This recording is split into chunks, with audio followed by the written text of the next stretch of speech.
விளையாடுறாங்க அப்படின்னு இருந்துச்சு. இப்படிலாம் விளையாடுறாங்க அப்படின்னு. ஆனால் அவங்க இன்னும் கொஞ்சம் அன்பை விசாரிப்போமா? நண்பர்கள் அனைவருக்கும் வணக்கம். வீக்கெண்ட் வந்துருச்சு. விஜய் சேதுபதி வரப்போறாரு. இந்த வீக்கு விஜய் சேதுபதி எந்தெந்த இஷ்யூவெல்லாம் எடுத்து பேசுவார்னு நீங்க நினைக்கிறீங்கன்றத கமெண்ட் செக்ஷன்ல சொல்லுங்க. ஏன்னா போன வீக்கே ஒரு முக்கியமான விஷயம் விட்டு போயிருச்சுங்க. நீங்க நல்லா யோசிச்சு பாருங்க.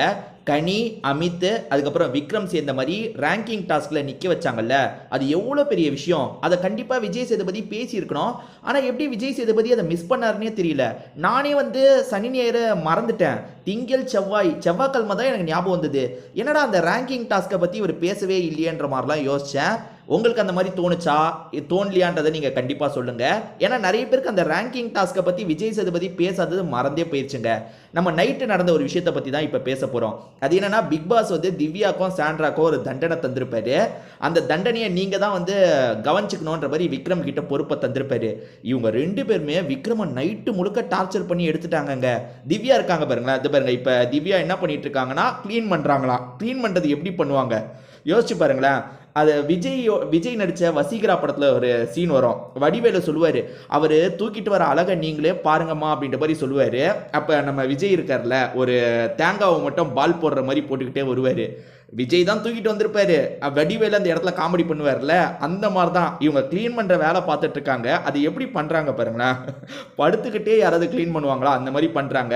இருங்க, உங்களுக்கு நான் வீடியோவாக சேர்த்தா தான் அது எப்படி பண்ணாங்கன்றது உங்களுக்கு தெரியும்.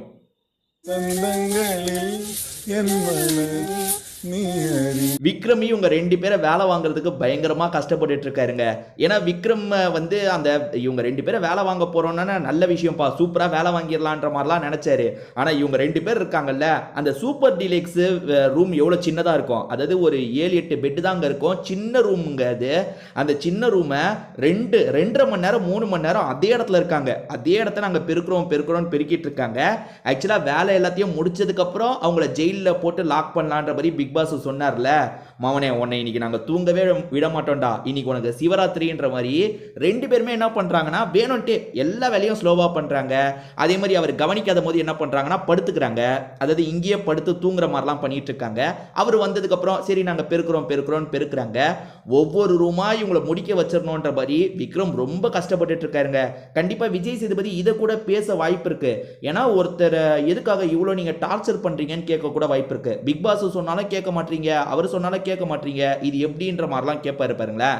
ஏன்னா ட்ரெஸ் வந்ததுக்கு அப்புறம் மாத்துங்கன்ற மாதிரி பிக் பாஸ் சொன்னதுக்கு அப்புறம் தான் திவ்யா மாத்திருப்பாங்க. ரொம்ப நேரம் லேட் பண்ணாங்க, அதெல்லாம் கூட கேட்க வாய்ப்பு இருக்கு. ஆனா நமக்கு பார்க்க என்டர்டைன்மெண்டா தான் இருக்கு. இதை பத்தி நீங்க என்ன நினைக்கிறீங்கன்ற உங்களோட கருத்தை சொல்லுங்க.